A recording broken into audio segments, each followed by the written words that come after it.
Namaste all. Today I would like to discuss about the concept of spiritual healing. Spirituality can be considered something which is related with the spirit, that is mind or the soul. Atma can be considered as Paramatma and Jivatma. So Paramatma is the life force which is pervading all over the world and the supreme soul, whereas Jivatma is a life force which is confined in a particular being. This Jivatma is always or continuously nourished by the Paramatma, and the Jivatma knows or enjoys the world, understands or enjoys the world through the senses and the mind. Ayurveda explains its aim as attaining the Purusharthas, that is Dharma, Artha, Kama and Moksha. Moksha is the final or last goal of the human existence, which means the Jivatma is submerging into the Paramatma and giving the freedom from the birth and death. Now let us see what is healing. Ayurveda, the knowledge of life, explains Ayus or life as the harmonious coexistence of body, sense, mind and the soul. For a healthy life, the individual health of each of these components is very important. Ayurveda explains health as Samadosha Samatnischa Samadhatu Malakriya Prasanna Atma Indriya Mana Swastha Nityabhidiyate.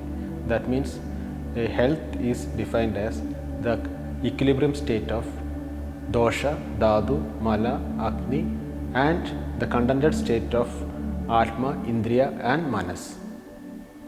It means that health is not individual health of physical body but also of atma and indriya and the manas. Health of an individual doesn't mean that it is the health of physical health, but it is the health of mind and the spirit also. The derangement of any of these components will cause disease. The process of attaining back the harmonious state of this body, mind and spirit is considered as healing. The treatment for the body is considered as Yuktivabhasraya Chikitsa, and for the mind is considered as Sattvavajaya Chikitsa, and that of spirit is considered as Deva Vibhasraya Chikitsa. And we are talking about this Deva Vibhasraya Chikitsa. Healing can happen only in the living being. That means healing can be happen only in the presence of a spirit. In other words, healing can be considered as a creative or a regenerative process happening in the body and the mind in the presence of a spirit. Keeping mind focused towards the spirit or the mind helps in healing, and for this spiritual practices are very much useful. The spiritual practices are necessary for the healthy as well as the unhealthy individual.